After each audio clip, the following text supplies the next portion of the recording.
ముఖ్యంగా ఈ గచ్చిబౌలి ప్రాంతము ఈ స్టేడియం ఇవన్నీ ఒక స్పోర్ట్స్ హబ్గా తీర్చిదిద్దడానికి 2000 సంవత్సరంలో ఆఫ్రో ఏషియన్ గేమ్స్ కానీ ఆ తర్వాత మిలిటరీ గేమ్స్ కానీ చాలా స్పోర్ట్స్ అండ్ ఈవెంట్స్ని ఇక్కడ మనం ఆర్గనైజ్ చేసుకున్నాం. అంతర్జాతీయ స్థాయిలో ఖ్యాతి గడించాల్సిన సందర్భంలో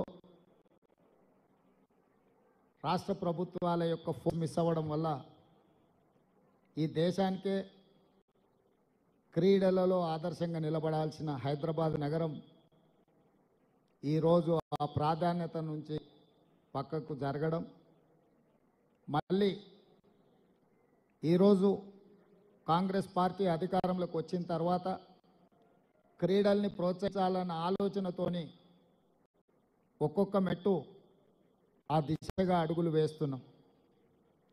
మొన్న జరిగిన మంత్రివర్గ సమావేశంలో వరల్డ్ ఛాంపియన్ క్రికెట్ సాధించిన సిరాజ్కి ప్రభుత్వం వైపు నుంచి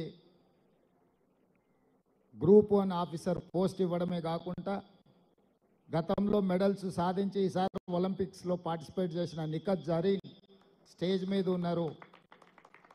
వారికి 2 కోట్ల రూపాయల నగదును రాష్ట్ర ప్రభుత్వం నుంచి ప్రోత్సాహకంగా ఇవ్వడమే కాకుండా DSP కార్డర్ post direct group 1 post కూడా మన క్యాబినెట్లో అప్రూవల్ ఇవ్వడం జరిగింది. అంటే తెలంగాణ రాష్ట్రంలో ఉన్న యువతను క్రీడ వైపు మళ్ళించాలి, క్రీడల వైపు ఆసక్తిని పెంచాలి అని సంపూర్ణంగా విశ్వసిస్తుంది, ఆలోచించి అందుకే ఈరోజు సండే అయినా ఇతర కార్యక్రమాలున్నా హైదరాబాద్ రన్నర్స్ ఆర్గనైజ్ చేసిన ఈవెంట్లో రాష్ట్ర ప్రభుత్వ అధినేతగా ముఖ్యమంత్రిగా ఈ కార్యక్రమంలో పాల్గొనడం ద్వారా తెలంగాణ రాష్ట్రంలో ఉన్న యువతకు ఒక సందేశాన్ని పంపాలని ఈరోజు నా సహచార మంత్రి ప్రభుత్వ భాగస్వాములందరినీ కూడా తీసుకొని కార్యక్రమంలో పాల్గొనడం జరిగింది. నేను ఈ వేదిక మీద నుంచి మళ్ళీ పూర్వ వైభవం తీసుకొచ్చే బాధ్యత ఈ ప్రభుత్వం తీసుకుంటుంది. ఈ గచ్చిబౌలి స్టేడియం, ఈ స్పోర్ట్స్ విలేజ్ను ఆ రోజు 25 సంవత్సరాల క్రితం నిర్మించి దూరదృష్టితో ఈ స్పోర్ట్స్ విలేజ్ను ఆ రోజు నిర్మించడం జరిగింది. ఈ స్పోర్ట్స్ విలేజ్ని 100% మళ్ళీ క్రీడా కార్యక్రమాలకే వినియోగించాలనే ఆలోచన ఈ ప్రభుత్వం చేస్తున్నది. ఇదే కాకుండా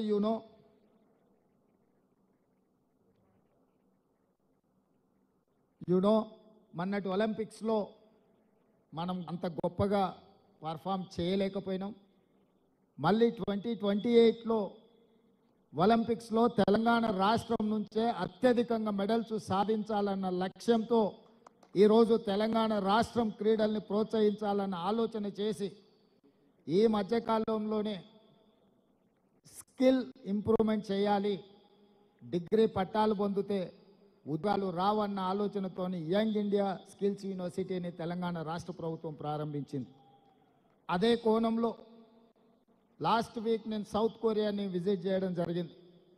సౌత్ కొరియా స్పోర్ట్స్ యూనివర్సిటీని పర్సనల్గా నేను విజిట్ చేసి అక్కడ ఆర్చరీలో 3 గోల్డ్ మెడల్స్ సాధించిన ఒక గర్ల్ని కలిసి అక్కడ యూనివర్సిటీ మేనేజ్మెంట్తో మాట్లాడి ఒక స్పోర్ట్స్ని తెలంగాణ రాష్ట్రంలో మేము అభివృద్ధి చెయ్యాలి అంటే వాళ్ళ సహకారం ఉండాలి అని చెప్పి సౌత్ కొరియన్ స్పోర్ట్స్ యూనివర్సిటీతో కూడా ఒక ఒప్పందానికి ఒక అవగాహనకు రావడం జరిగింది. అందులో భాగంగానే ఈ వేదిక మీద నుంచి